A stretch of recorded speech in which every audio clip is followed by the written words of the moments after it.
자, 성경을 보는 관점, 이 대단히 중요합니다. 성경을 보는 관점. 내가 어떤 관점을 취하느냐에 따라서 결과가 다르게 나와요. 똑같이 써 있는데요. 이 배경이 관점인데 이 관점을 내가 어떻게 갖느냐에 따라서 잘 보이던 글씨가 안 보이기도 하고 안 보이던 게 보이기도 합니다. 보세요. 지금 이 상황에서 어떤 글씨가 제일 잘 보여요? 흰색이 잘 보이고 노란색도 잘 보여요. 예, 잘 보여요. 이거 잘 안 보여요. 그다음에 배경을 제가 바꿔봤어요. 글씨는 똑같아요. 배경을 바꿨더니 이건 아예 안 보여요. 그런데 오히려 안 보였던 것들이 잘 보이기 시작해요. 예, 사라져버렸죠. 글씨 써 있어요.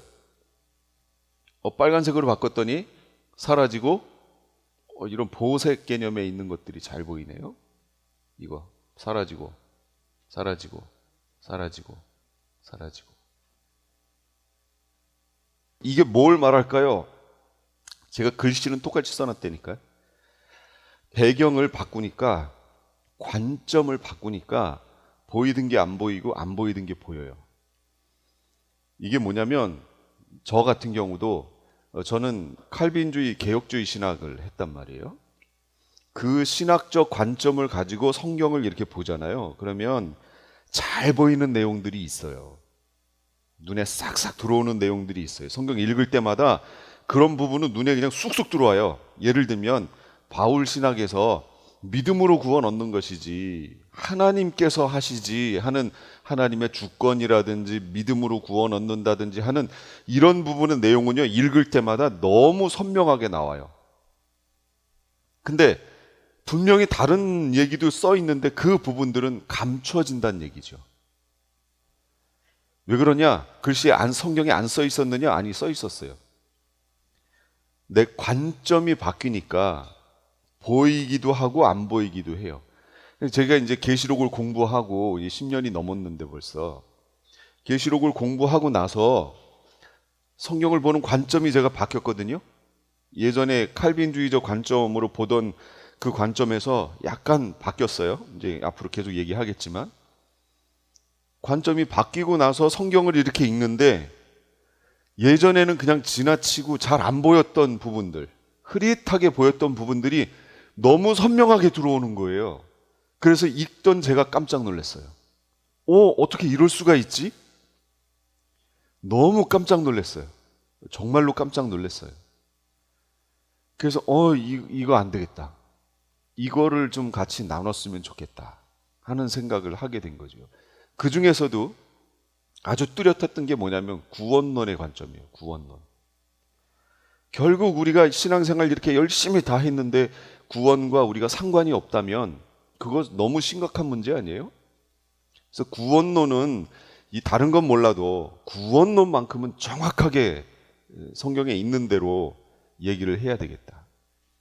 그래서 제가 여태까지 봐왔던, 공부해왔던 그 부분과 제가 놓치고 있던 부분들, 그 부분들을 같이 이게 분명히 이것도 성경에 있는 내용이고 이것도 성경에 있는 내용인데 왜 어떤 관점을 취해서 한쪽으로 내가 이렇게 치우치는가?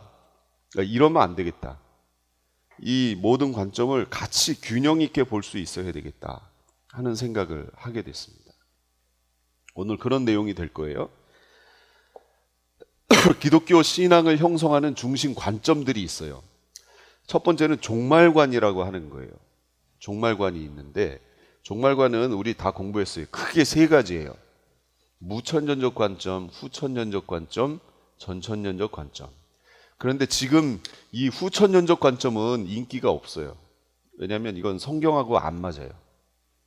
그래서 현재 학자들 중에 이 후천년을 강조하는 그걸 가르치는 신학교라든지 학자는 그리 많지 않아요.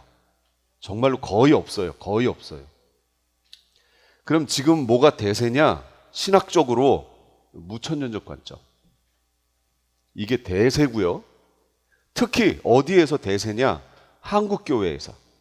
한국교회에서 대세고 그 다음에 전천년적 관점이 있는데 이 전천년적 관점은 어디가 대세냐? 미국. 여기에 67%인가가 이 내용이에요. 근데 한국은 아니에요. 한 80%는 무천년적 관점일 거예요. 한국은. 그러면 저 종말관이 왜 중요하냐? 종말관이 어떠냐에 따라서 성경을 보는 관점이 완전히 달라져요. 정말로 완전히 달라져요. 이번 주 저희 교회의 설교의 내용은 이스라엘과 관련된 내용이에요. 제가 이제 그걸 해서 또 올릴 테니까 찾아보시고요. 그런데 그 내용을 우리 심화과정 속에 할 겁니다. 그러니까 저 관점들을 취함으로 이스라엘을 바라보는 관점도 완전히 달라져요. 그러니까 이런 것보다 더 중요한 게 뭐냐면 이스라엘을 어떻게 볼 것이냐, 우리가 이방 교회인 우리가 이스라엘을 어떻게 볼 것이냐. 어떤 사람들은 예를 들면 무천년적 관점은 이스라엘 무시, 저 이스라엘은 없어, 우리가 이스라엘이야 하는 관점이에요. 그리고 그 중에 어떤 이 전천년적 관점은 이스라엘 있어. 근데 무조건 전천년이 아니고 세대주의 전천년적 관점은 이스라엘 있지, 우리 이방도 있지. 그런데 이스라엘과 이방은 분리된 거야. 이 관점을 취하는 게 세대주의 관점. 또 하나의 관점은 이스라엘 저기 있어, 우리도 여기 있고, 그런데 우리가 저 이스라엘을 동경하며 저 이스라엘에 복 빌어줘야 되고, 그렇게 해야 우리가 복 받는 거야. 이런 관점. 같이 있긴 있는데 이스라엘을 더 이렇게 추앙하고 받드는 관점. 저는 뭘 것 같아요? 전 중간중간에 분명히 얘기했어요. 기억 안 나시죠? 이스라엘과 이방이 있어요. 그런데 하나님은 천지 창조하실 때 제일 중요한 걸 처음에 창조할까요? 마지막에 창조할까요? 그렇죠. 모든 것을 다 준비해 놓고 주인공을 나중에 딱 등장시키는 거죠. 그렇지 않나요? 주인공 등장시켜 놓고 너 고생 좀 해, 기다려, 이렇게 하시지 않잖아요. 그러면 천지 창조에서 제일 중요한 게 누구였어요? 인간이었단 말이에요. 하나님의 형상대로, 다른 것에서는 주시지 않았던 말씀, 하나님의 형상대로. 그렇다면 하나님의 구속의 역사, 하나님 나라 왕국사 역사 속에서 제일 마지막에 등장한 게 누구예요? 이스라엘이에요, 이방이에요?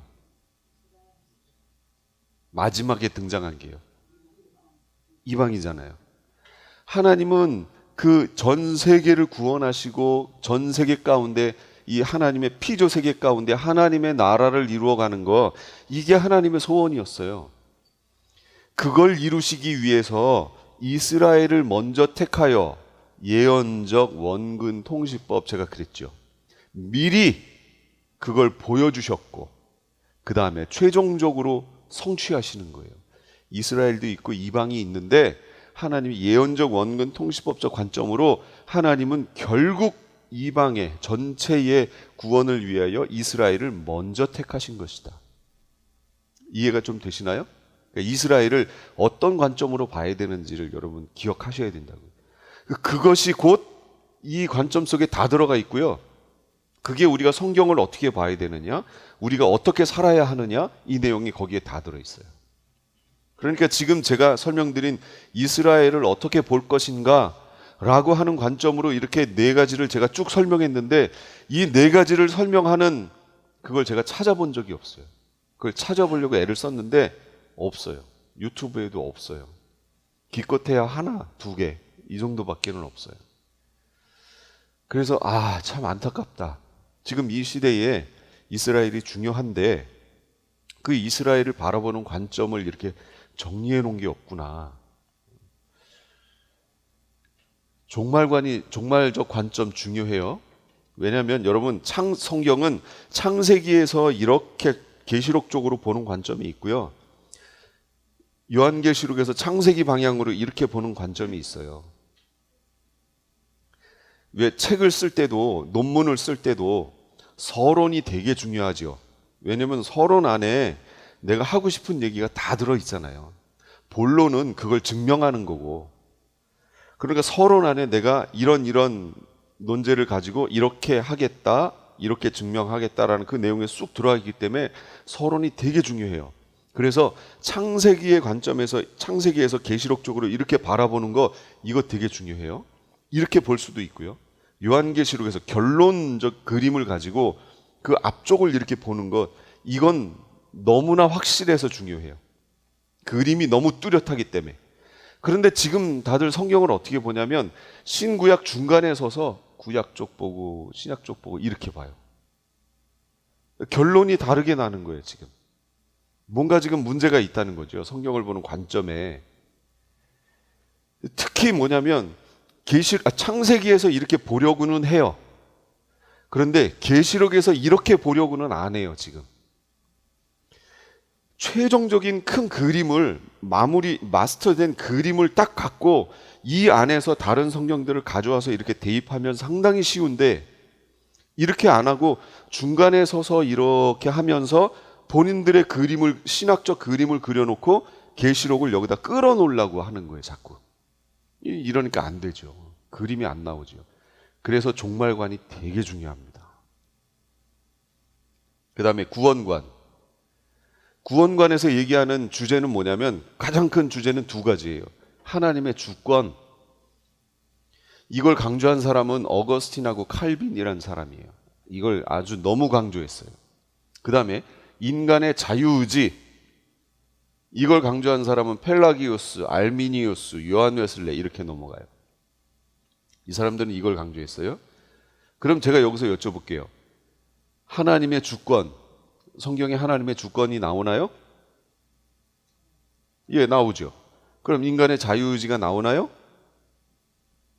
안 나와요? 나와요. 그런데 이것들이 구원하고 연결이 되어 있느냐라는 거예요. 그 부분을 오늘 좀 볼 거예요.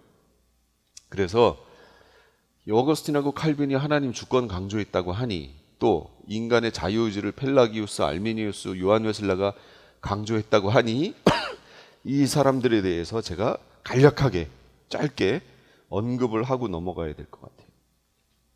우리의 구원이 완성이 됐나요? 우리의 구원이 완성이 됐다면 7년 환란은 무의미해요. 심판은 교회에서부터 시작되거든요.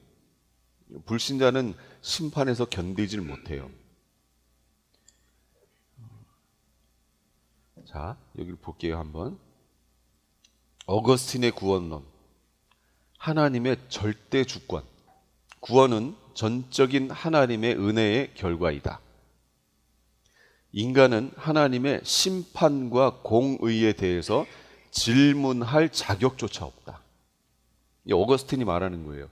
이런 문구들을 보잖아요. 그럼 제가 신학교 때 교수님들로부터 배우던 생각이 저 밑에서부터 스물스물 올라와요. 그때의 그 분위기 뭐 이런 것들이 이렇게 올라와요. 하나님의 절대 주권. 그 다음에 어거스틴은 뭐라고 얘기했냐면 한 번 구원받으면 영원히 구원받게 된다. 변개되지 않는다는 거예요. 구원의 탈락은 생각할 수 없다. 그런 건 없다. 예수 믿으면 그냥 구원받았으면 끝이다. 변개되지 않는다. 내가 어떠한 삶을 살았어도 구원은 변개되지 않는다. 이게 어거스틴의 얘기예요. 그러면 구원받는 사람, 하나님의 예정을 입는 사람, 하나님의 절대 주권에 의해서 예정을 잇는 사람의 숫자는 어떻게 되느냐? 밀라드 제이 에릭슨이라는 학자가 있어요. 이 사람은 그 칼빈하고 루터를 아주 추종하던 사람이에요. 그 장로교 신학, 개혁주의 신학자라는 거죠. 그 사람이 쓴 구원론이라는 책에서 어거스틴의 주장에 의하면 타락한 천사의 수 누가요? 구원받는 사람의 숫자는 타락한 천사의 수만큼이래요. 타락한 천사들을 대체하기 위해서 필요한 숫자를 선택하셨다. 여러분 이런 내용 성경에서 보셨나요? 애석하게도 예정된 사람의 수에 대한 어거스틴의 주장은 성경적 근거가 없어요. 그럼 이걸 통해서 우리가 알 수 있는 게 뭐예요?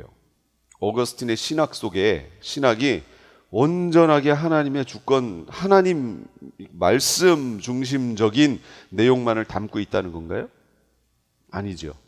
그런데 칼빈이라든지 이 개혁주의 예정론을 추종하는 그런 사람들, 그런 학자들, 그런 그 밑에서 신앙생활을 한 사람들은요, 그들에게 있어서 이 어거스틴과 같이 또는 칼빈과 같은 그런 인물들은 신적 존재예요. 정말로 신적 존재예요. 그러니까 본인들은 아니라 그래요. 저도 물 배웠으니까. 그때는 몰랐는데 지금 생각해 보면 완전 신적 존재예요. 그 칼빈에 대해서, 어거스틴에 대해서 뭐 잘못했다는 거 지적하죠. 그러면 신을 건드린 거예요. 난리가 납니다. 진짜로 난리가 나요. 근데 한 발짝 물러나서 한번 생각해 보자는 거죠. 그들이 말하는 게 100% 맞아요? 벌써 여기서도 이 어거스틴이 주장한 이 내용은 성경에 없는 내용이잖아요. 이런 내용들이 들어가 있단 말이에요. 분별해낼 수 있어야 된다는 거죠. 이 신학적 관점으로 이 구원관을 가지고 어거스틴이 그가 맡겨져 있는 지역에서 그 백성들을 다스렸어요. 신앙적으로. 그런데 그 지역에 어거스틴이 떠나고 펠라기우스라고 하는 사람이 그 지역으로 들어가게 됩니다. 수도사예요, 이 사람은. 영국에서 수도 생활을 했고요. 수도사다 보니까 높은 도덕적 기준을 가지고 있겠죠. 엄격한 생활을 했어요. 그런데 이 사람이 이상한 걸 발견해요. 그 지역에 갔는데 일요일이 되면 예배에 참석해요. 근데 거기 있는 사람들의 그 삶의 기준이 상당히 엉망인 거예요. 방종이죠, 방종. 방종한 기독교인들, 도덕적 태도에 대해서 이 펠라기우스가 지적합니다. 어떻게 크리스찬이라면서 그렇게 살 수가 있어? 이 펠라기우스는 왜 그렇게 얘기할 수 있었죠? 수도사잖아요. 예. 그래서 그 지역에 있는 사람들을 연구해봐요. 이들이 갖고 있는 신앙이 대체 뭔가, 이들에게 이런 신앙을 전수해 준 사람이 누군가 하고 연구를 해봤더니 어거스틴이에요. 그래서 어거스틴의 구원론에 대해서 이 펠라기우스가 연구를 합니다. 그래서 어거스틴이 했던 거에 반대로 다 해요. 그래서 펠라기우스 자신의 신학을 만들어요. 어거스틴이 주장한 거에 반대적인 개념으로 신학을 만들어요. 인간 의지의 완전한 자유. 우리 인간 의지에는 완전히 자유롭다. 공로 구원 사상이 여기서 도입되는 거고요. 인본주의적 입장이 여기서 나오게 돼요. 어디까지 발전하냐면 원죄도 거부해요. 그래서 그가 하는 펠라기우스가 주장하는 내용이 이거예요. 아담의 타락이 아담의 후손까지 손상시키지 않았다. 이 얘기는 뭐죠? 아담의 타락은 누구에게만 영향이 있었어요? 이 펠라기우스적 입장으로 얘기하면 아담 본인, 그 후에 태어난 사람들에게는 아담의 그 원죄, 우리가 말하는 그 원죄가 아담의 후손에게 영향을 미치지 않는다. 이렇게 얘기해요. 이거 펠라기우스 얘기예요. 제 얘기 아니에요. 구별해 주세요. 인간은 무죄한 상태에서 태어난다. 나쁜 짓을 할 때만 죄에 머물게 된다. 죄는 인간의 마음, 정서, 의지를 부패시키지 않는다. 그냥 그 죄를 지을 때만 그 죄의 영향에 있는 거지, 거기서 벗어나면 또 괜찮아진다. 인간은 영적으로 살아있다. 이렇게 주장했어요. 펠라기우스가. 이건 또 아니죠. 예. 성경적이지 않지요. 예. 그래서 카르타고 종교회의 411년, 412년에 정죄됐어요. 이거 아니라고. 그리고 에베소 종교회의, 그로부터 약 20년 후에 공식적으로 정죄돼서 이단으로 낙인 찍혀요. 그래서 교회 안에서 펠라기우스의 주장은 쫓겨납니다. 그래서 지금 제가 여기에서 두 개로 나눌 거예요. 저쪽이 하나님의 주권 교리, 하나님의 주권 얘기하는 거, 어거스틴 얘기하는 거예요. 이쪽 벽이 펠라기우스, 인간의 자유의지 강조하는 교리. 두 개가 같이 있어요. 그런데 이단으로 정죄돼서 쫓겨났는데 그 후에 있는 사람들이 아무리 생각을 해봐도 성경을 해석하려고 보니 어거스틴과 펠라기우스의 중도 노선을 취하지 않고는 무슨 얘기냐면 하나님의 절대 주권 인정. 그런데 성경에 분명히 인간의 자유의지와 책임에 대한 내용도 나온단 말이에요. 이걸 어떻게 할 것이냐. 그래서 펠라기우스를 이단으로 정죄하고 나니 성경을 보는 관점에 문제가 생기더라는 거예요. 왜? 인간의 자유의지, 책임에 대한 얘기가 쏙 빠지게 돼버리잖아요. 그래서 세미 펠라기우스, 반 펠라기우스의 구원론이 생기게 되는 거예요. 어거스틴의 절대 주권만을 가지고는 성경에서 말하는 구원을 다 설명할 수 없다. 하나님의 절대 주권을 인정하며 동시에 인간의 자유의지와 책임에 대한 성경적 요구를 잘 적용해야 한다. 극단적 어거스틴 사상, 극단적 펠라기우스 사상을 경계해야 된다. 양극단주의를 극복하려고 시도했다는 점에서는 의의가 있지요. 양극단으로 치우치지 말자. 이렇게 얘기했던 거에는 좋아요. 이게 나중에 뭐가 되냐면 로마 카톨릭의 교리가 되는 거예요. 이게 신학적 배경이 되는 거예요. 문제점은 이렇게 하다 보니 신인 협력설이 나오는 거예요. 하나님의 은혜 반, 인간의 자유의지 반. 요즘 노래할 때 어떻게 해야 된다고요? 소리 반, 공기 반. 그렇게 노래해야 된대요. 하나님의 은혜 반, 인간의 자유의지 반, 반반씩. 그러면 하나님이 은혜를 반 주셨어요. 나머지 반은 어떻게 해야 돼요? 내가 채워야 돼요. 그래야 구원이 되는 거예요. 그러므로 내가 채우기 위해서 뭐가 나오냐면 믿음과 함께 행위 구원론, 공로 구원론으로 나아갈 여지가 있어요. 로마 카톨릭의 구원관에 영향을 미쳤고 면죄부 왜 필요해요? 인간의 자유의지에 해당하는 부분이에요. 고해성사, 마리아에게 기도하고 헌신, 충성, 헌금 이런 거를 강조할 수밖에 없어요. 지금 우리 입장에서 말하면 이걸 다 행위라고 얘기하는 것들이에요. 행위를 강조할 수밖에 없어요. 이 교리는 그렇다 치고 여러분 솔직해져 보자고요. 여러분 카톨릭 신자의 행위가 더 나은가요? 개신교 성도들의 그 삶의 모습이 더 나은가요? 그렇죠. 왜 그럴까요? 차이점이 뭐예요? 행위. 행위를 카톨릭에서는 강조를 하고 개신교에서는 행위를 강조하지 않는다는 거예요. 행위는 마치 없어져야 할 그 신앙생활에 있어서 행위라는 얘기를 강조하면 안 될 것처럼. 근데 이 부분은 제가 다음 주에 얘기할 거예요. 이거는 바울 서신에 대한 착각에서 온 거예요. 잘못 해석한 거예요. 분명히.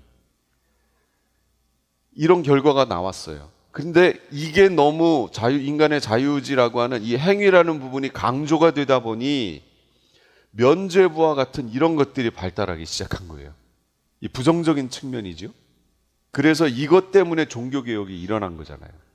그러니 이 자유의지의 반대급부로 종교개혁이 일어났으니 종교개혁에서 행위를 강조할까요? 안 할까요? 안 하게 되죠. 성경 해석에서 이 부분이 또 빠지는 거예요. 이것만 강조하게 되는 거예요. 그러니까 결국 칼빈주의, 하나님의 주권 강조해요. 칼빈주의. 그래서 종교개혁자들은 다 뭐라고 얘기해요? 하나님의 주권. 그래서 초대교회로 돌아가자 하고 열심히 신학적 추적을 해가지고 초대교회로 딱 가봤더니 이들의 종교개혁자들의 신앙의 그 신학의 시작은 누구였나 봤더니 어거스틴이에요. 아까 보셨잖아요. 하나님 주권교리. 그러니까 어거스틴에 가서 딱 멈춰버렸어요. 거기서 좀만 더 가지. 300년대 후반이거든요. 어거스틴은. 거기서 좀 더 들어갔으면 정말로 초대교회로 갈 수 있었는데 못 가고 거기서 멈춰버렸어요. AD 4세기경으로 갔어요. 신앙이 거기에 딱 멈췄어요. 제가 그게 안타깝다는 거예요. 거기로 가버리니까 뭐가 문제가 생겼냐면 아까 보셨던 종말관에 문제가 생겼어요. 무천년, 후천년, 전천년이 있었잖아요. 그 중에 무천년으로 끝나버린 거예요. 여기에 문제가 생긴 거예요. 조금 더 갔으면 전천년으로 갔잖아요. 그럼 그 전천년 중에 역사적 전천년이 나오거든요. 그게 사도 요한이라든지 폴리갑이라든지 이레니오스라든지 이렇게 짙게 쭉 흘러가는 궤보예요. 그들이 추구했던 그 종말관이 바로 역사적 전천년이었거든요. 그러니까 지금 여러분 어디 가셔서 지금 종말론 배웠다고 하니 거기서 얘기하는 그 종말관은 뭡니까? 하고 이렇게 물어보면 똑같지는 않으나 가장 가까운 게 뭐냐? 그 중에 역사적 전천년이 가장 가까워요. 근데 그게 문제점이 있으니 그걸 성경적으로 수정한 거예요. 지금 제가 여기서 설명드렸던 거는요. 그러니까 역사적 전천년에 가깝다 이렇게 설명하시면 돼요. 근데 조금만 더 가서 역사적 전천년까지 갔어야 되는데 어거스틴까지 딱 하니까 무천년에 딱 멈춰버린 거예요. 이게 지금 안타깝다는 거죠. 영향, 카톨릭 행위 구원론에 영향을 줬어요. 이 반 펠라기우스가. 알미니안주의에도 영향을 주게 돼요. 그럼 알미니안주의가 뭔지에 대해서도 우리가 또 배워봐야겠죠? 우선 칼빈주의의 구원관에 대해서 볼게요. 칼빈주의 역시 하나님의 절대 주권 얘기해요. 누가 얘기했던? 저 어거스틴이 얘기했던. 그러니까 제 벽에서 저 오른쪽 끝이에요. 저쪽이에요. 하나님의 뜻은 경륜과 섭리가 있는데, 경륜 이걸 작정이라고도 하는데 이건 변할 수 없는 하나님의 뜻. 섭리 또는 허용이라고 하는 것은 변할 수 있는 하나님의 뜻을 말해요.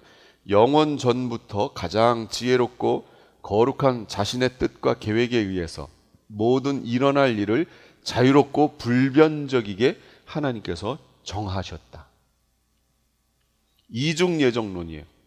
어거스틴은 이중 예정 얘기 안 했는데 칼빈은 이중 예정까지 얘기해요. 무슨 얘기냐면 구원받을 자 또는 버려질 자, 유기될 자, 이 창세 전에 이미 예정되어 있다. 이렇게.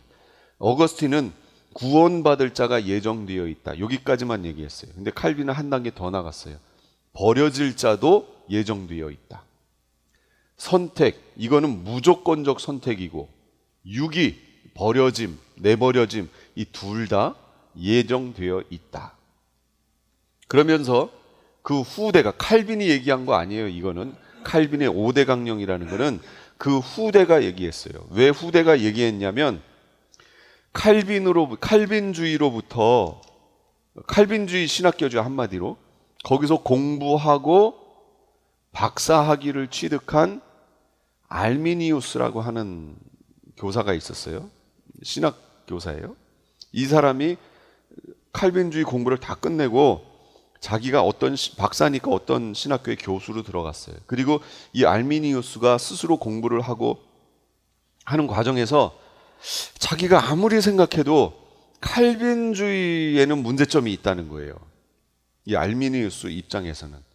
그래서 그 다음 거부터 제가 볼까요? 이 알미니우스가 가만 생각해 보니 아니다. 칼빈주의에는 문제가 있다. 그래서 구원에 있어서 합리성과 인간의 자유의지를 이 알미니우스는 강조해요. 구원을 받는 데 있어서 인간의 의지적 결정이 아주 중요하다. 칼빈주의적 입장에서는 아니다.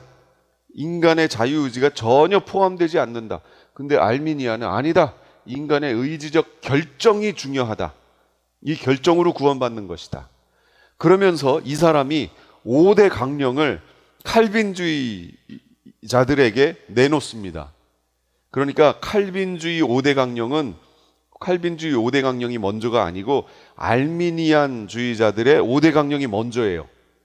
그걸 가지고 칼빈주의자들에게 제시한 거예요.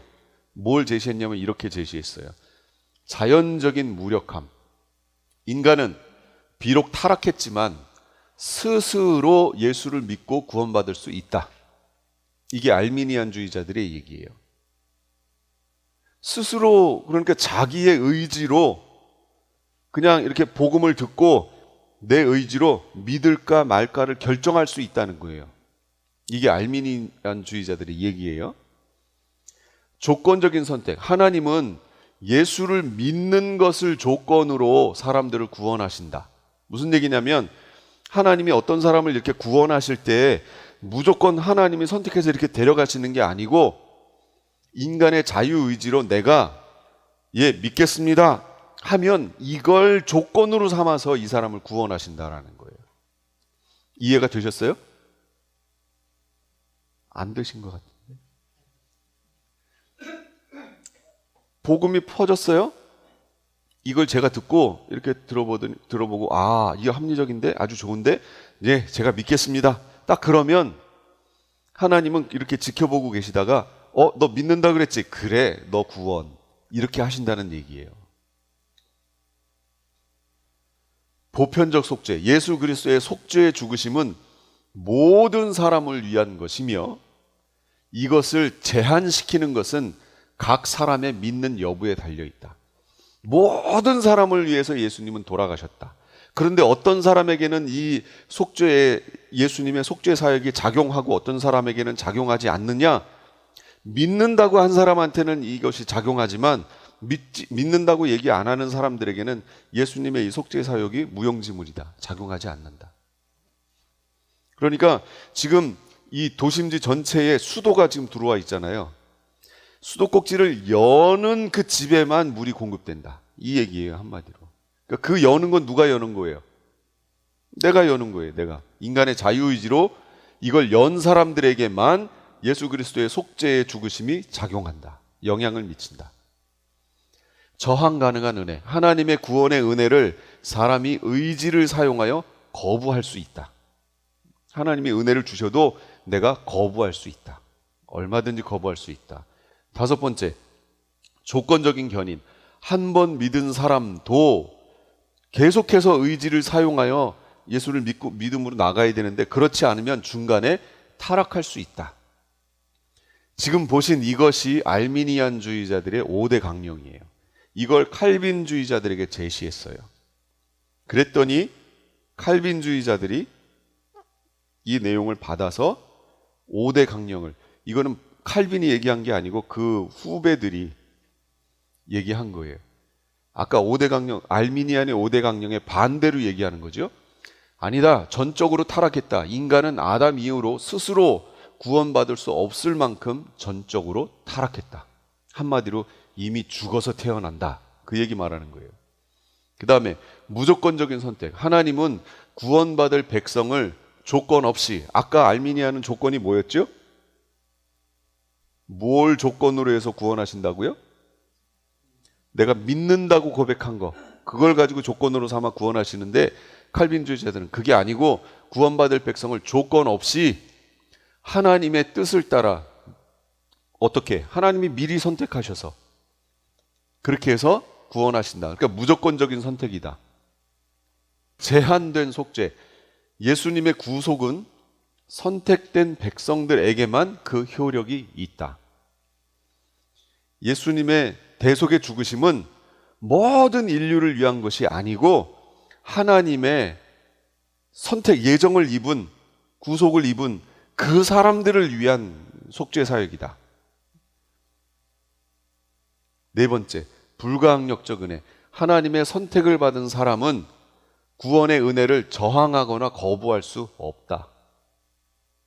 아까 알미니아는 뭐였어요? 거부할 수 있다 그랬잖아요, 스스로. 근데 여기 거부할 수 없다. 한 번 선택받고 구원받은 사람은 인내를 통하여 끝까지 붙들어 주신다. 그러니까 한 번 구원은 영원한 구원이다. 그거 말하는 거예요. 이게 칼빈주의 5대 강령이에요. 여러분은 이 두 개 중에 뭘 선택하시겠어요? 어떤 게 더 마음에 드시나요? 생각해 보신 적이 없으세요? 여기서 처음 보신 거예요? 한국교회에 가장 내리고 있는 그 신학적 관점은 칼빈주의적 관점이에요. 지금 여기서 보신 이 관점. 그럼 이건 다 맞고 아까 알미니안적 관점은 다 틀리나요? 그럼 알미니안적 관점은 다 맞고 이건 다 틀리나요? 그런데 우리는 그렇게 한다니까요, 자꾸. 우리는 칼빈주의적 관점은 다 맞고 알미니안적 관점은 다 틀리다고 자꾸 배운단 말이에요. 성경을 그렇게 자꾸 공부를 한단 말이죠. 이 부분들에 대해서 우리가 좀 같이 봤으면 좋겠어요. 구원에 대한 접근 방법의 문제, 동사 시제, 구원을 받았다, 얻었다라고도 표현하고요, 이루라 또는 받을 것이다 라는 관점으로도 표현해요, 성경은. 그래서 구원에 대해서 조직신학적 관점으로 접근하면 설명은 할 수 있어요. 근데 여러분이 대부분 목사님이 조직신학적 관점으로 성경을, 구원을 설명해요. 여태까지 설명한 게 다 그래요. 그러니까 무슨 얘기냐면 조직신학적 관점과 성경신학적 관점이 있는데 두 개는 달라요. 잘 보셔야 돼요. 조직신학적 관점이라는 거는 어떤 주제를 하나 놓고 성경에서 이 모든 것에 대해서, 이 구원에 대해서 창세기부터 계시록까지 뭐라고 설명하는지를 다 찾아놓고 그걸 하나로 이렇게 묶어버린 거예요. 표현한 거예요, 그렇게. 그리고 목사님들은 이 관점을 가지고 설교를 해요. 그 관점의 눈을 가지고 성경을 풀고 그걸 가지고 설교를 한단 말이에요.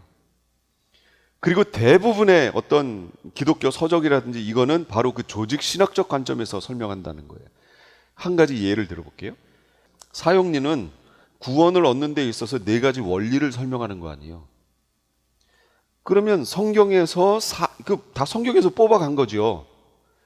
이거는 조직신학적 관점이에요, 사형리가.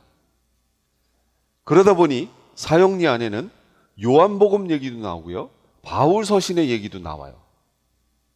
섞였다는 거예요. 이 조직신학적 관점이라는 거예요. 그러면 성경신학적 관점은 뭐냐? 우리가 지난 교회, 7교회 얘기하기 전에 구원에 대해서 얘기 잠깐 나눴었죠. 오늘 가지고 계신 원고의 뒷부분에 10페이지, 11페이지에 있는 내용이에요. 거기 보시면 사도 요한이 말하는 구원의 관점이 있어요. 그리고 바울이 말하는 구원의 관점이 있어요. 예를 들면 사도 요한이 말하는 구원의 관점은 우리에게 이미 영생이 있다, 이렇게 얘기를 해요. 이미 있다. 그러니까 받았다, 얻었다, 이 관점이죠. 그런데 사도 바울의 관점을 취하면 그게 아니고 뭐라고 그래요? 얻을 것이다, 이루라, 이런 식으로 얘기를 해요. 그러니까 관점이 약간 다르단 말이죠. 관점이 조금 달라요. 그 관점을 우리가 이해하고 성경을 봐야 되겠다.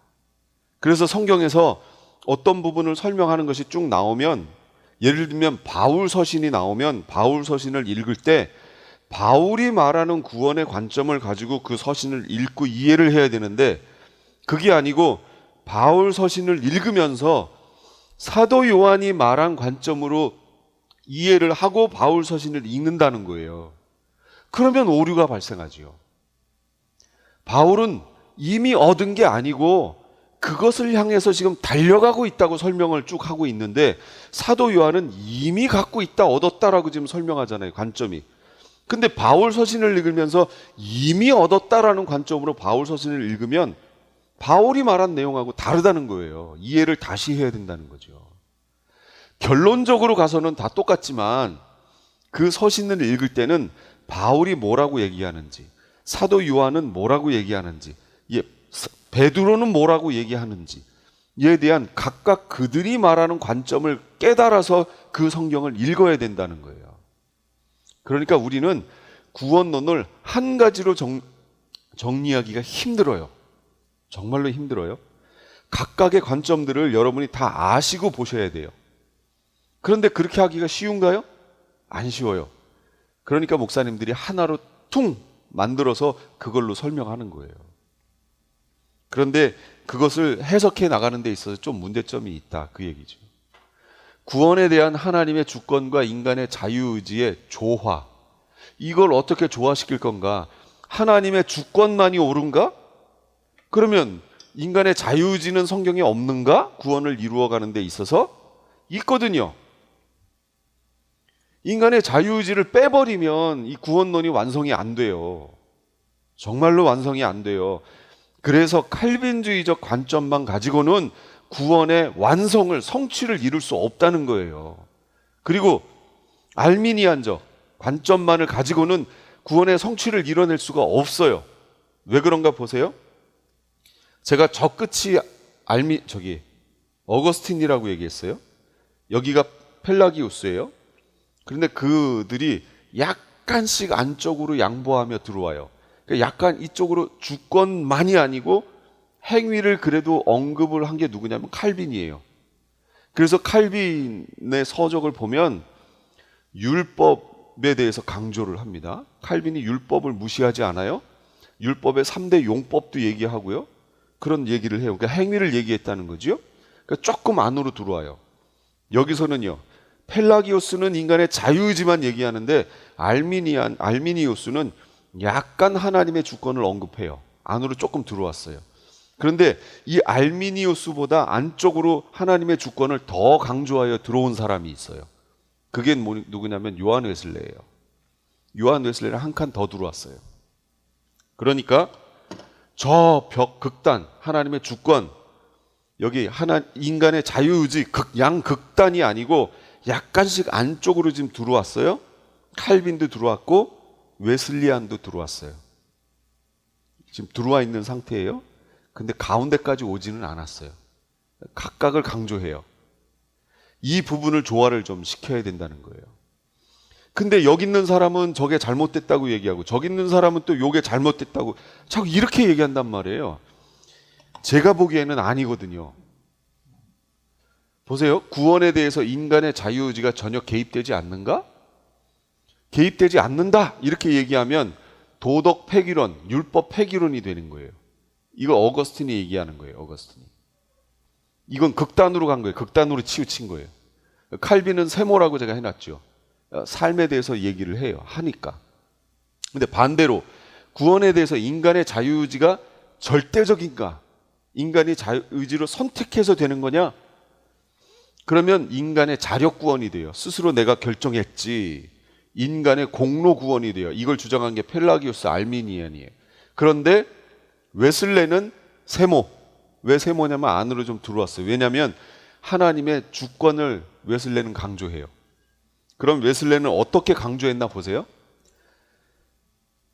강조했음에도 불구하고 웨슬레도 역시 알미니안의 한 분파예요. 그래서 웨슬레는 인간의 자유의지를 강조해요. 그런데 웨슬레가 칼빈주의자들하고의 대화 속에서 그리고 관계 속에서 웨슬레가 주장하는 게 그거예요.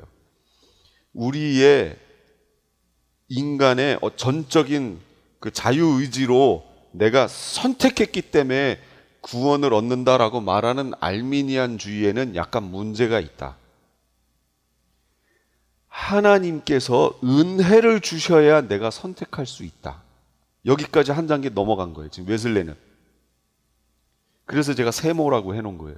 그럼 웨슬레는 이 부분을 어떻게 해석했느냐? 내가 선택하기 전에 하나님께서 먼저 선제적 은혜를 베푸신다. 선제적 은혜를 받기 전에 인간은 자유의지로 하나님을 선택할 수 없다. 왜? 죽었기 때문에. 그러니까 웨슬레도 원죄를 인정하는 거예요. 원죄 안에서 태어났기 때문에 우린 죽은 상태로 태어났기 때문에 하나님이 선제적 은혜를 베푸시지 않으면 우리는 하나님을 선택할 수 없다. 그런데 다행히 하나님께서 우리에게 선제적 은혜, 이 선제적 은혜가 칼빈주의자들이 얘기하는 입장에서 보면 하나님의 우리가 거부할 수 없는 전적인 은혜를 주신다는 거예요. 근데 이걸 웨슬레는 선제적 은혜라고 얘기했어요. 왜 선제적 은혜라고 얘기했냐면 선제적 은혜를 주시면 그 은혜를 받는 순간 내가 내 의지로 하나님을 선택할 것이냐 죄를 선택할 것이냐를 선택할 수 있다는 거예요. 아직 구원받기 전이에요. 구원받기 전인데 하나님이 선제적 은혜를 베푸셔서 내가 선택할 수 있도록 만드신다. 이게 선제적 은혜예요. 이게 주어지는 순간 내가 내 의지로 선택하는 것이다. 역시 선택이니까 알미니안이죠. 그런데 조금 이쪽으로 넘어왔다는 것이 뭐냐면 선제적 은혜를 베푸신다. 이렇게 얘기한 거예요. 그래서 그 선제적 은혜에 의해서 내 의지로 선택하여 하나님 백성이 되는 것이다. 이게 웨슬리안이에요. 칼빈주의는요, 아니다. 구원받을 사람은 하나님의 은혜로 하나님의 예정을 입어 하나님이 거부할 수 없도록 은혜를 주시는 거다. 그래서 구원받는 거다. 이게 칼빈의 얘기고. 양쪽 극단에 있다가 그래도 조금 이렇게 가까이 서로 가까워졌지요. 제가 지금 설명한 웨슬리안 이쪽은 바로 감리교라든지 성결교라든지 다, 침례교도 그쪽이 있고요. 이제 칼빈주의는 장로교, 또 침례교 일부 이쪽이란 말이에요. 서로 지금 서로 막 문제라고 얘기를 해요. 제가 보기엔 둘 다 문제면서. 그러면 얘기해 볼게요. 하나님의 주권에 대해서. 자연인으로 살던 인간이 하나님의 부르심을 받아 하나님의 백성이 되는 것은 오직 하나님의 주권에 의한 거예요. 이건 지금 제 걸 설명하는 거예요. 여기에는 인간의 그 어떤 조건, 예를 들면 의지적 결단이라든지 선행, 이런 조건이 포함되지 않아요. 전적인 하나님의 은혜의 결과예요. 그러면 이게 전적인 하나님의 은혜의 결과라는 것을 우리는 어디 가서 확인을 해야 돼요? 무엇을 통해 확인해야 돼요? 당연하죠. 성경을 통해 확인해야죠. 사변적 생각으로 하면 안 돼요. 사상적인 어떤 이게 합리적이지 하는 그런 생각들을 가지고 이걸 하나님의 구원론을, 성경의 얘기를 만들면 안 된다고요. 성경을 가지고 해야 돼요. 그래서 제가 이걸 계속 보여드리잖아요. 너희는 그 은혜에 의하여 믿음으로 말미암아 구원을 받았으니 이것은 너희에게서 난 것이 아니요 하나님의 선물이라 얘기했죠. 헬라어에서 이것이라는 지시대명사가 나올 때는 얘가 중성단수거든요. 그러면 그 앞에 중성단수로 나와 있는 선행사를 찾으면 돼요. 그런데 여기 이건 여성단수, 남성복수란 말이에요. 없어요. 이럴 때에는 이것이라고 하는 지시대명사가 가리키는 게 뭐냐면 앞에 있는 문장 전체라고 얘기했잖아요. 얘기했는데 기억나시나요? 예. 자, 그럼 여기서 우리가 알 수 있는 게 뭐예요? 은혜, 믿음, 구원, 이 세 가지 전체는 다 뭐라고요? 이것은 다 뭐라고요? 예, 하나님의 선물. 이거 내 거예요? 나에게서 나온 건가요? 하나님 선물. 설명하잖아요. 너희에게서 난 것이 아니요. 너희에게서 난 것이 아니요. 그러면 믿음, 여기서 말하는 믿음, 이거 우리에게서 난 건가요? 아니라고 지금 설명하잖아요. 아니라고. 그런데 우리는 어떤 오해를 하냐면 그 오해를 가지고 성경이 번역된 데가 있어요. 이따가도 나오겠지만 갈라디아서 2장 20절, 내 안에 그리스도께서 사신다. 그러면서 바울이 쭉 설명한 게, 이제 내가 육체 가운데 사는 것은 나를 사랑하사 나를 위하여 자기 자신을 버리신 하나님의 아들을 믿는 믿음 안에서 사는 것이라, 이렇게 번역해놨죠. 하나님의 아들을 믿는 그 믿음 안에서 사는 것이라. 그럼 여기서 믿는 건 누가 하는 거예요? 내가 하는 거잖아요. 그 번역에 의하면. 그러니까 이런 부분이 좀 문제가 있다는 거예요. 원어의 의미는 그게 아니에요. 하나님의 아들을 믿는 믿음이 아니고요. 제가 그걸 찾아보고 너무 답답했어요. 왜냐하면 아니 신학적 관점을 넣어서 해석하지 말고 그냥 원어에 있는 대로 그냥 해석하지 왜 자꾸 이렇게 해석을 하는가. 뭐냐면 하나님의 제가 원어대로 해석할게요. 그 하나님의 그 아들의 믿음 안에서 사는 것이라 이거거든요. 무슨 얘기냐면 아들을 믿는 목적격이 아니에요. 아들을 하고 이거 목적격이잖아요. 를 믿는 믿음이 아니고요. 소유격이에요. 아들의 믿음이란 말이에요. 원어가. 그러면 그냥 원어 있는 대로 해석하면 되는데 왜 이렇게 말을 해놨을까? 그래서 해석도 번역도요. 그 사람이 어떤 신학을 갖고 번역했느냐에 따라서 내용이 달라져요. 완전히. 이 얘기는 무슨 얘기냐면 하나님의 아들을 믿는 내 믿음 안에서 사는 게 아니고요. 하나님의 아들의 믿음이에요. 아들의 믿음. 그러니까 예수 그리스도의 믿음 안에서 사는 거예요. 그러니까 우리가 구원 얻은 것은요, 내가 하나님을 믿는 믿음이 아니고 아들 안에, 예수 그리스도 안에 있는 믿음, 그것이 나에게 선물로 주어져서 구원을 얻는 거예요. 그러니까 내 안에 있는 게 아니에요. 내 안에 있는 게 아니라고요. 믿음이라는 작용이 내 안에서 하지요. 여러분, 인간 속에 믿음이라는 거, 신뢰라는 작용이 있잖아요. 그거에 의해서 구원받는 게 아니라고요. 전적인 하나님의 선물로 주어진 믿음에 의해서. 그럼 이 믿음이 어디 있느냐? 이게 아들 안에 있다고. 그 아들 안에 있는 믿음이, 그 아들이 성령을 통해 내 안에 들어오시는 사건, 그걸 통해 아들 안에 있던 믿음이 내 안에 들어와 버렸잖아요. 그 믿음 때문에 구원 얻는 거라고요. 그게 선물이라고요. 그것 때문에 구원 얻는 거라고요.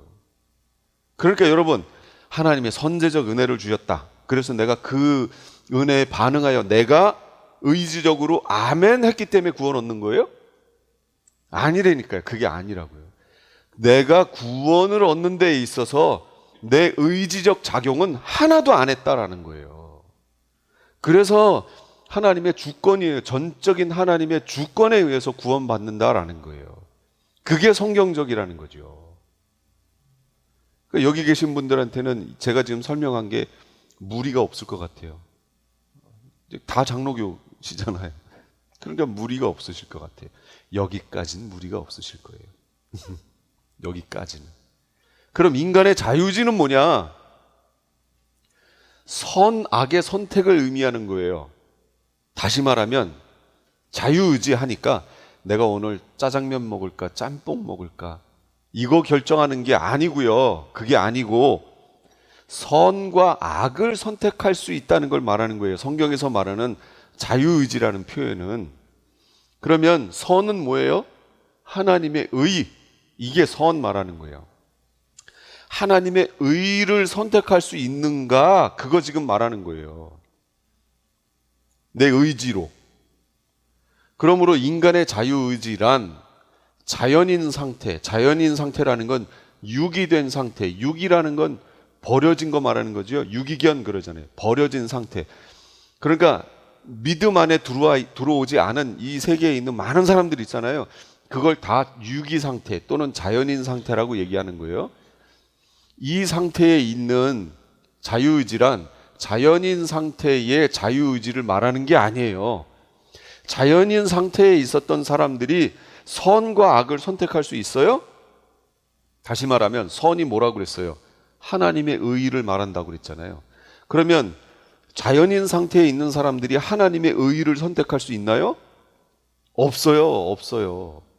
왜냐하면 다 죽어서 태어나기 때문에. 자, 죽어서 태어난 사람이 어떻게 선택하냐고요? 어떤 목사님이 이 부분에 대해서 이렇게 설명하셨어요. 예수님이 무덤가에 오셔서 무덤가에 딱 서셔가지고 그 무덤에 이제 잠자고 있는 자들, 죽은 사람들을 향해서 자, 지금부터 저쪽에 있는 소나무를 향하여 선착순 5명, 그럼 내가 살려줄게 하셨다고 쳐봐요. 몇 명이 살아날까요? 몇 명이나 그 게임에 동참할 수 있을까요? 한 명도 없죠. 왜 무덤에서 지금 얘기하시는 거예요? 선착순 5명 저기까지 갔다 오면 내가 살려줄게. 말에 문제가 있지 않아요? 다 죽은 상태, 죽은 무덤이라니까요. 그 얘기를 듣고 거기까지 갔다 올 사람이 없어요. 이 게임을 하려면 어떻게 해야 돼요? 우선 살려놓고 얘기를 해야 돼요. 그래야 선착순 갔다 올 거 아니에요. 이미 죽었는데 그들에게 선착순이건 뭐건 아무런 조건을 내세워도 그들은 그걸 감당할 수가 없다라는 거예요. 우리 인간의 자유의지가 그런 거라는 거예요. 죽은 상태에서는 선악을 선택할 수 없다. 선은 뭐냐? 하나님의 의의를 말한다. 죽은 상태에 있는 사람들은, 영적으로 죽은 상태에 있는 사람들은 하나님의 의를 선택할 수 없다. 그러므로 인간의 자유의지라는 이 표현은, 신학에서 인간의 자유의지라는 표현은 자연인 상태에 있는 사람들, 구원받지 못한 자연인 상태에 있는 사람들의 자유의지하고 똑같은 말이 아니에요. 이들은 선악을 선택할 수가 없어요. 그러므로 하는 모든 행위는 다 하나님의 심판의 대상인 거예요. 그러나 그 중에 어떤 사람들이 상대적으로, 절대적이 아닌 상대적으로 이 사람보다 조금 더 선하게 사는 사람들은 있긴 있어요. 그렇죠? 예를 들면 우리 한국 사람들 잘 하는 거, 이순신 장군은 구원받았을까? 세종대왕은 구원받았을까? 하는 거. 그 사람들은 예를 들면 세종대왕, 역대 다른 왕들보다 국민, 백성들을 더 사랑하고 그들을 위해서 한글을 창제하고 하는 업적이 지금 부각되어 우리가 지금 그렇게 말하는 거죠. 그러면 세종대왕은 죄가 없어요? 여러분, 이순신 장군이 아주 그냥 심지가 곱고 나라를 위해서 정말 이렇게 싸우신 아주 대단한 분인 그런 이순신 장군, 근데 이순신 장군이 죄가 없어요? 있는 정도가 아니겠죠. 있단 말이에요. 우리는 어떤 조건적인 거에 마음을 뺏겨서 이들은 어떻게 됐을까라고 자꾸 얘기하는데요. 제 생각은 뭐냐면 구원받지 못했어요. 예. 로마서에 보면 그 양심이 곧 법률이 된다고 그랬잖아요. 율법이 된다고 그랬잖아요. 믿지 않는, 복음이 들어가 있지 않은 곳에는 그 양심이 율법이 돼요. 그러면 율법을 인간이 100% 다 할 수 있어요? 지켜낼 수 있어요? 그러면 예수님이 오실 필요가 없었죠. 그 얘기는 뭐냐면 이순신 장군도 세종대왕도 그 양심에 있는 율법을 100% 지켜낼 수 없었다는 걸 말하는 거예요. 그러면 예수님이 거기에 오시나 안 오시나 그들은 율법에 의해서 이미 판단받은 거죠. 자연인 상태에서는요, 하나님의 선, 하나님의 의를 이뤄낼 수 없어요. 인간의 자유의지란 언제부터 작용하는 거예요? 그러므로 자연인 상태에서는 인간의 자유의지를 말할 수 없어요. 왜냐? 자연인 상태의 인간은, 영은 이미 죽은 상태로 태어나기 때문이다. 이렇게 죽은 상태의 인간은 하나님의 의를 자신의 의로 선택할 수 없어요. 그러므로 나의 사랑하는 자들아, 너희가 나 있을 때뿐 아니라 지금 나 없을 때에도 항상 복종하여 두렵고 떨림으로 너희 구원을 이루라. 이거 누구에게 하시는 말씀이에요? 나의 사랑하는 자들아, 빌립보서에서 말하는 나의 사랑하는 자들아, 누구에게 하는 얘기예요? 빌립보 교인들에게 하는 얘기잖아요. 빌립보 지역에 사는 사람들에게 하는 얘기예요, 이게? 아니요. 그 빌립보 지역에 사는 크리스찬들에게 하는 얘기죠. 그들에게 항상 복종하여 두렵고 떨림으로 너희 구원을 이루라고 지금 얘기해 주는 거예요. 다시 이걸 정리해 볼게요. 이런 거예요. 이 그림을 통해서 여러분 확실하게 이제 이해를 하셔야 돼요. 무슨 얘기냐면, 자, 여기는 자연인 상태, 한마디로 육이 된 상태예요. 버려진 상태. 여기에는 구원이 없어요. 대부분의 사람은 이 상태로 살아요, 지금. 그런데 하나님께서 어느 순간인가 나에게서, 이걸 여러분 개인이라고 생각해 보세요. 나에게서 부르심이라는 것이 생겼어요. 하나님 왜 나를 부르셨죠? 나는 몰라요. 누구만 아세요? 하나님만. 하나님 왜 부르셨어요? 너는 몰라도 돼. 나중에 하나님 앞에 가서 하나님이 가르쳐 주실 거예요. 이걸 하나님의 예정이라고 하는 거예요. 하나님이 나를 부르시겠다고 미리 정하셨다라는 거예요. 그 하나님의 부르심에 의해서 우리가 부르심을 받았어요. 이 부르심을 받을 때 내가 무엇인가를 했나요? 안 했어요. 전적인 하나님의 주권이에요. 은혜예요. 나의 그 어떠한 것도 여기에 들어가지 않았어요. 그런데 이제 문제는 여기서부터예요. 내가 하나님의 부르심을 받고 하나님의 구원 백성의 무리 안으로 내가 들어왔어요. 다시 말하면 하나님 나라 안으로 내가 들어왔어요. 지금 들어왔어요. 그러면 들어온 후에는 나의 자유의지가 여기서 작동할까요? 안 할까요? 하지요. 왜냐하면 내가 살았잖아요. 이제 살았으니까. 살기 전에는 없었어요. 자유의지라고, 인간의 자유의지라는 말을 쓸 수가 없어요. 근데 내가 이미 살아났잖아요. 그러면 이제부터 하나님의 의를 선택할 이 자유의지가 있나요, 없나요? 있어요. 살아났어요. 그러므로 살아난 후부터는 부르심, 이제 살아가는 이 삶 속에서는 내 인간의 자유의지를 얘기해야 되나요, 안 해야 되나요? 얘기해야죠. 하나님의 주권적인 인도, 나를 인도하심, 그거에 따라서 나의 인간의 자유의지 얘기해야죠. 부르실 때는 의지가 없어요. 자유의지를 얘기하면 안 돼요. 하나님의 전적인 하나님의 주권을 강조해야 돼요. 그런데 부르심을 받고 난 후부터는 두 개를 같이 얘기해 줘야죠. 성경에서. 그럼 이게 뭐예요? 이 하나님의 주권만을 강조하는 게 누구라고요? 칼빈주의. 이 두 가지를 같이 얘기하는 거, 이게 누구라고요? 웨슬리안. 그러면 잘 보세요. 우리는 지금 여기에 있나요? 여기 있나요? 여기 있나요? 여기 있나요? 1번, 2번, 3번.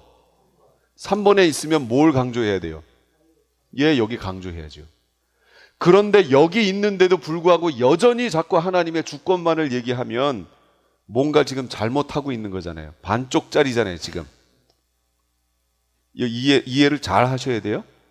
그런데 하나님의 부르신 부분을 설명해야 되는데 여기서는 우리의 인간의 자유의지가 안 들어가 하나님의 주권만을 얘기해야 되는데 여기에서도 자꾸 우리의 자유의지를 설명을 해요. 하려고 해요.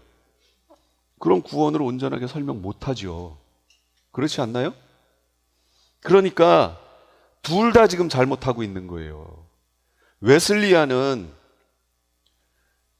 지금 현재를 설명하는 데 있어서 웨슬리안은 너무 좋아요. 그런데 구원의 시작 부분을 설명하는 데 있어서는 웨슬리안이 문제라는 거예요. 제대로 지금 설명 못하고 있는 거예요. 그런데 칼빈주의는 구원의 시작 부분을 설명하는 데 있어서는 누구보다도 맞아요. 옳아요. 성경적인 내용이 맞아요. 그런데 현재를 살아가는 부분을 표현하고 얘기하는 데 있어서는 칼빈주의가 문제라는 거예요. 행위가 빠져버리니까. 그리고 다 바울 서신 해석했다고 그래서 어떻게 강조해요? 믿음으로 구원 얻는 거지, 믿음으로 구원 얻는 거지, 행위는 아니라고 자꾸 행위를 빼버리는 거예요. 그러면 행위를 설명을 들어도 그대로 못 사는데 행위가 아니라고 믿음이라고 강조를 계속 교리적으로 하면 그 안에서 사는 사람들은 행위에 대해서 신경을 쓸까요, 안 쓸까요? 안 쓰지요. 그러니까 교회의 삶이 엉망인 게 이 이유예요. 교리에 문제가 있는 거예요. 심각한 문제가 있는 거예요. 근데 너무 간단한 문제인데 이 문제를 놓치고 있는 거예요, 지금 교회가. 교회만 놓치는 게 아니에요. 그건 목사님들은 어디서 배웠어요? 신학교에서 배웠잖아요. 신학 교수들이 문제라는 거예요, 제 얘기는. 그럼 왜 이렇게 가르쳐요? 나중에 예수님 앞에 갔을 때 너는 왜 그렇게 가르쳤느냐? 교수들한테 물으면 교수들은 뭐라고 그럴까요? 칼빈이 그렇게 가르쳤는데요. 이럴 거 아니에요. 그럼 예수님 뭐라고 그래요? 칼빈한테 너 왜 그렇게 가르쳤느냐? 제가 성경을 아무리 봐도 성경이 그렇던데요. 그리고 저 어거스틴이 그렇게 얘기를 해줬는데요. 어거스틴한테 너 왜 그렇게 가르쳤어? 제가 이단에 빠져 있을 때 어쩌고 저쩌고 설명할 거 아니에요, 또. 그리고 그때 있었던 그 신학적 관점이 저 필로라고 하는 그 사람이 등장해서 갑자기 성경 해석을 문자적 해석에서 상징적 해석으로 바꿔놓는 얘기를 했는데 그게 그 당시 신학을 지배하고 있었기 때문에 저도 그 속에 태어났으니 어쩔 수 없이 상징적 의미를 집어넣다 보니 성경 해석이 저리로 가던데요. 얘기할 거 아니에요. 핑계 댈 거 아니에요. 너무 안타깝다는 거죠. 이 그림을 가지고 여러분 잘 해석해 보세요.